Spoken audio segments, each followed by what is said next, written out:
اسی لیے اللہ تبارک و تعالی نے فرمایا کہ ان اللہ مع الصابرین، کہ جب تم صبر کر لو گے، نماز کی پابندی کر لو گے، تو تم نیکوکاروں کے بادشاہ بنتے چلے جاؤ گے۔ نیک لوگ ہیں نا، ان سب نیکوں کے بادشاہ بنتے چلے جاؤ گے۔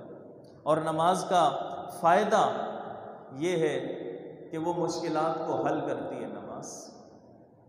نماز کا فائدہ یہ ہے کہ نہیں عن المنکرات ہے، نہیں عن المنکرات۔ قرآن نے کہا نا ان الصلاۃ تنہی عن الفحشاء والمنکر، کہ بے شک نماز بے حیائی اور بری باتوں سے روکا کرتی ہے۔ یہ نماز کا فائدہ ہے، یہ بے حیائی سے بھی روکے گی، بری باتوں سے بھی روکے گی نماز۔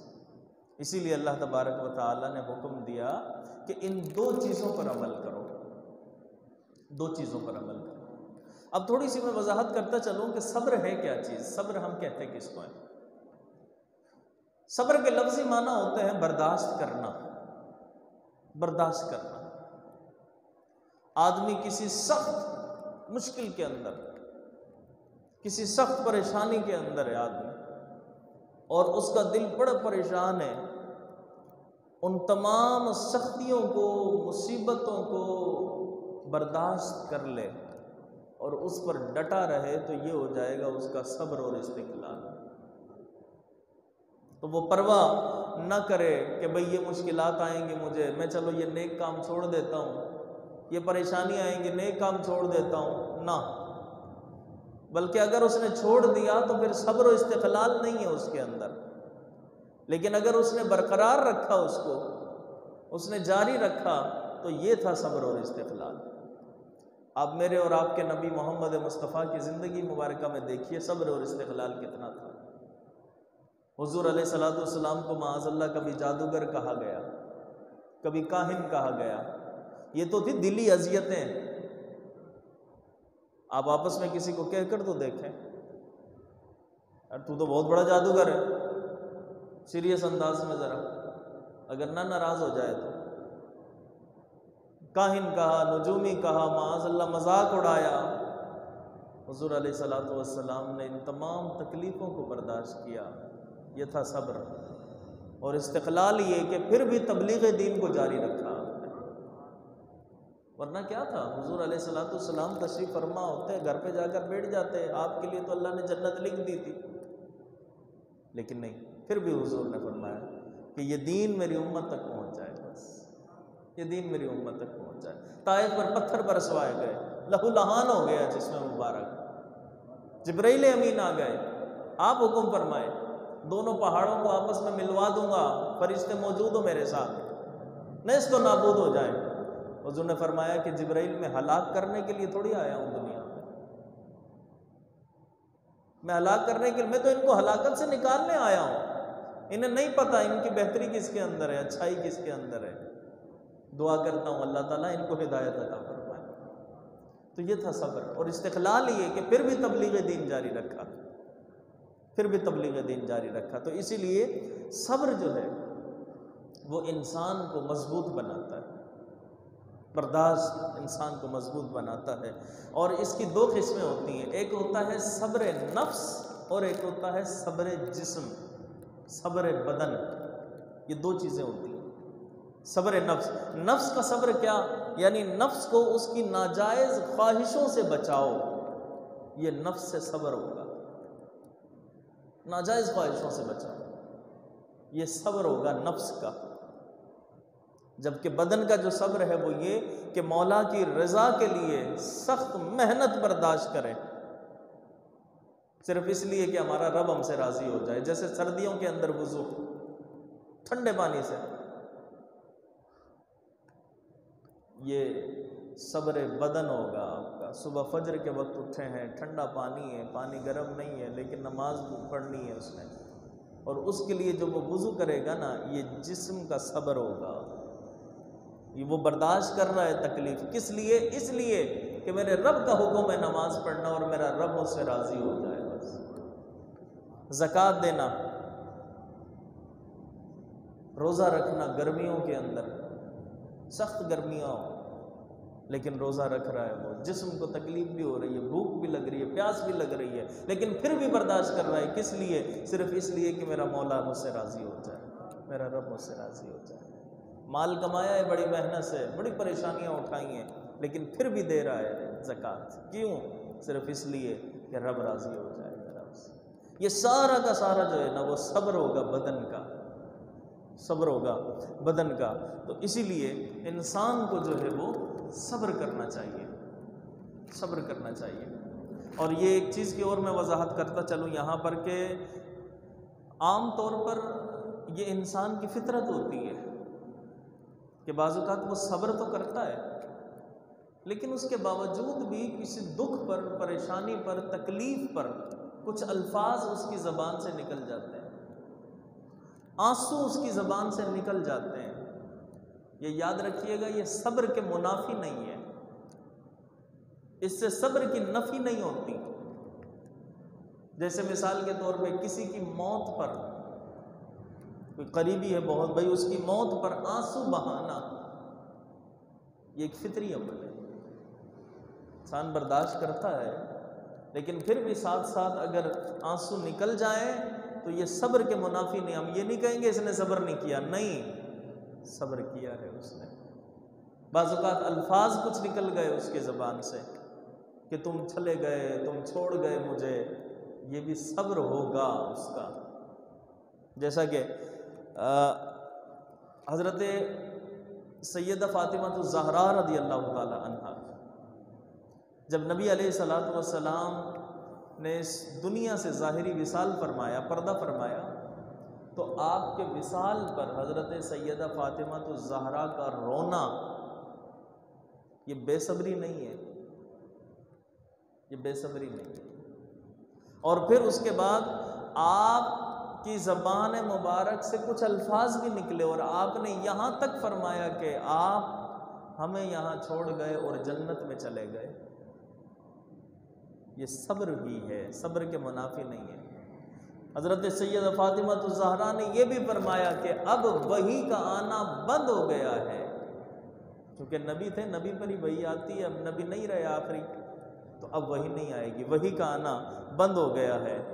اور آپ کے نے یہ بھی فرمایا، یہ بھی آپ سے ثابت ہے احادیث کے اندر کہ سیدہ فاطمہ الزہرا کو اتنا دکھ تھا کہ انہوں نے یہ بھی بیان فرما دیا، یہ بھی زبان سے نکل گیا کہ اے لوگو، تمہیں یہ کیسے گوارا ہو گیا کہ تم نبی محمد مصطفیٰ کو قبر کے اندر اتار آؤ اور قبر کے حوالے کر دو، تمہیں کیسے گوارا ہو گیا یہ؟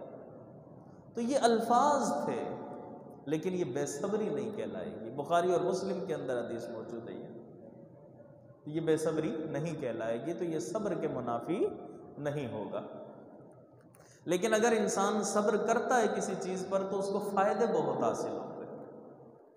یہ یاد رکھیے گا کہ قرآن پاک کے اندر صبر کے بارے میں 70 یا 75 جگہ پر حکم آیا ہے، قرآن کے اندر اتنی مرتبہ حکم آیا ہے صبر کرنے کا، 70 یا 75 مرتبہ صبر کے بارے میں حکم آیا ہے۔ اور اس کا ایک فائدہ یہ ہے کہ صبر ایک بہترین عبادت ہے، یہ بھی عبادت ہے، بہترین عبادت۔ اور دوسرا فائدہ اس کا یہ ہے کہ ہر عبادت کا ثواب مقرر ہے، پر صبر کا ثواب بے اندازہ اور بے حساب ثواب ہے اس کا، صبر پر۔ ایک فائدہ یہ بھی ہے اس کا کہ ساری عبادتوں کا ثواب جنت ہے، لیکن صبر کا جو ثواب ہے وہ خود رب کائنات ہے۔ ان اللہ مع الصابرین، اس کو ذہن میں رکھا کریں، ان اللہ مع الصابرین، اللہ صبر والوں کے ساتھ ہے۔ صبر نصف ایمان ہے، یہ بھی فائدہ ہے صبر۔ جس نے صبر کر لیا گویا اس نے آدھا ایمان حاصل کر لیا۔ صبر نبیوں کی سنت بھی ہے اور اولیاء کی سنت بھی ہے۔ حضرت ابراہیم خلیل اللہ نے کتنا صبر کیا، آپ دیکھیں، جب نمرود نے آگ میں ڈلوایا تو حضرت ابراہیم خلیل اللہ نے صبر کیا، نبیوں کی سنت ہے یہ۔ اسی طریقے سے آپ غور کریں حضرت ایوب علیہ السلام، کتنا صبر کیا، اللہ نے کتنا آزمایا ان کو، کئی سال۔ حضرت ایوب علیہ السلام کے بارے میں آتا ہے کہ آپ تکلیف میں مبتلا رہے، پریشان رہے، لیکن پھر جب اللہ تبارک و تعالی نے آپ کو راحتیں عطا فرمائیں، آپ کو آسانیاں عطا فرمائیں، اللہ تعالیٰ نے بڑا مال عطا فرمایا آپ کو، بڑا مال دیا، بڑے باغات دیے، بڑی دولت، بڑے مکانات، سب چیز، لیکن جب آزمائش کی بات آئی نا تو سب کچھ چھین لیا۔ اولاد بھی بڑی نوازی، اولاد بھی چلی گئی، ساری رخصت ہو گئی، سو رہے تھے رات میں کہ چھت گری اور ختم سب، آگ لگ گئی باغات کے اندر، سب کچھ ختم، مال مویشی جو بھی تھے جانور سب کچھ ختم ہو گئے، پھر بیماری بھی آ گئی۔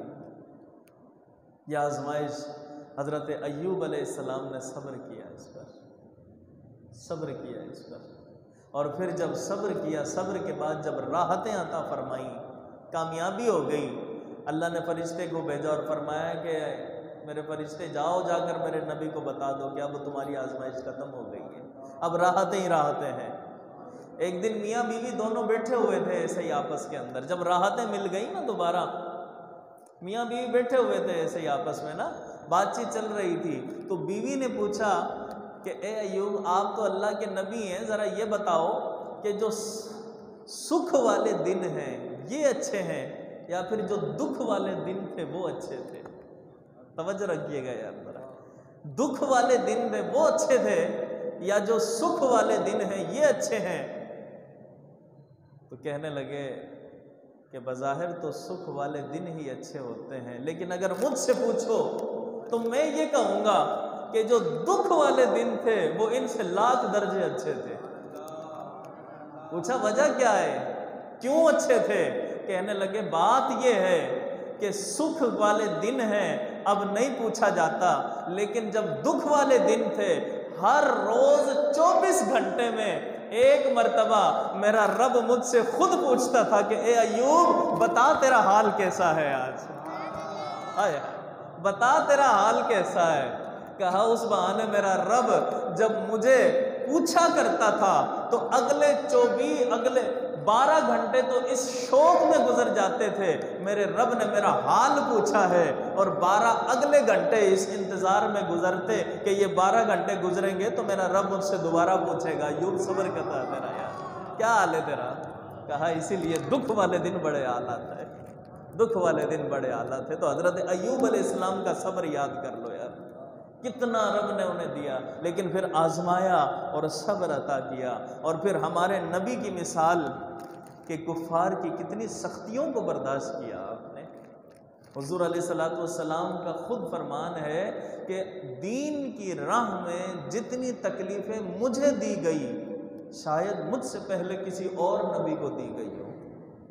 حضرت امام حسین کا صبر یاد کر لو یار، کیا حسین کا صبر تھا کربلا کے میدان۔ دیکھیں بات یہ ہے، آگے اگلی آیت آ رہی ہے پھر میں اس میں عرض کروں گا۔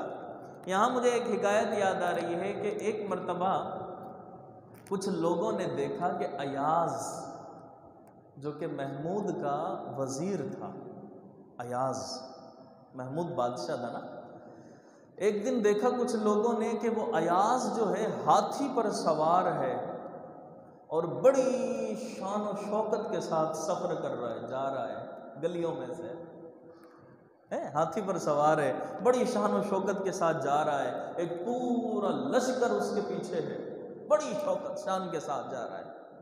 لیکن پھر کیا ہوا کہ کچھ دنوں کے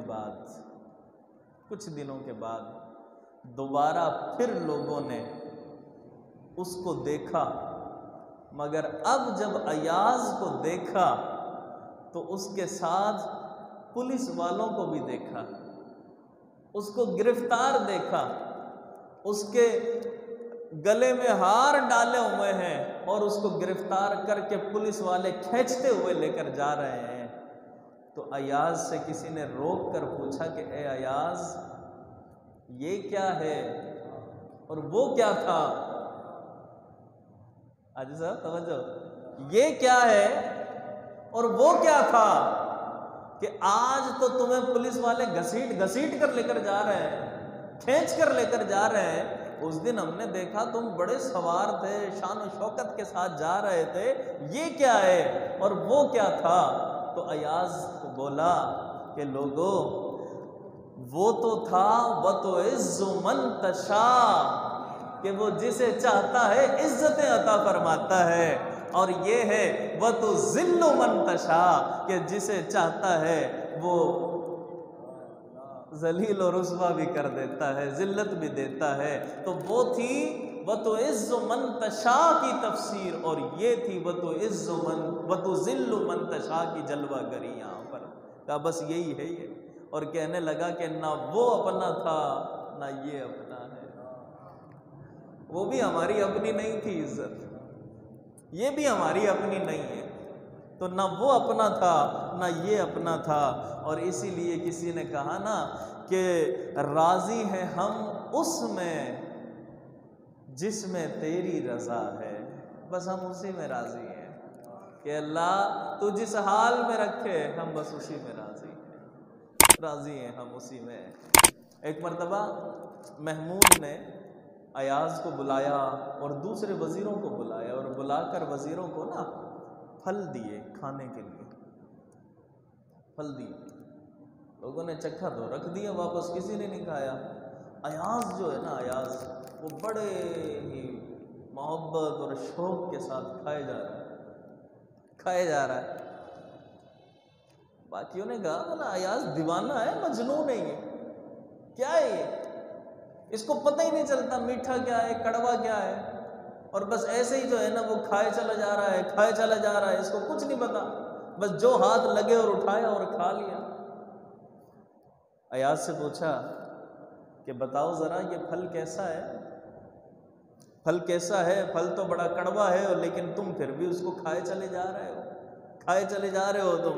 تو اس نے کہا بات یہ ہے کہ میں نے یہ نہیں دیکھا کہ پھل کڑوا ہے یا کیسا ہے، بلکہ میں نے تو یہ دیکھا ہے یہ آیا کس کے ہاتھوں سے ہے۔ کہا وہ ان ہاتھوں سے آیا ہے جن ہاتھوں نے پہلے مٹھائیاں کھلائی ہیں نا، انہی ہاتھوں سے آیا ہے، تو وہ بھی قبول تھی، یہ بھی قبول ہو گئی ہے ہمارے پاس۔ ہم تو یہ دیکھ رہے ہیں بس کہ وہ رب کی رضا ہے، مصیبت پریشانی تکلیف آ رہی ہے وہ بھی اسی کی طرف سے آ رہی ہے، راحت آ رہی ہے وہ بھی اسی کی طرف سے آ رہی ہے، تو جس حال میں وہ رکھے اس حال میں اچھا ہے، اس حال میں اچھا ہے۔ تو اس لیے صبر یہ اللہ تبارک و تعالی خود ملتا ہے، اس سے خود ملتا ہے۔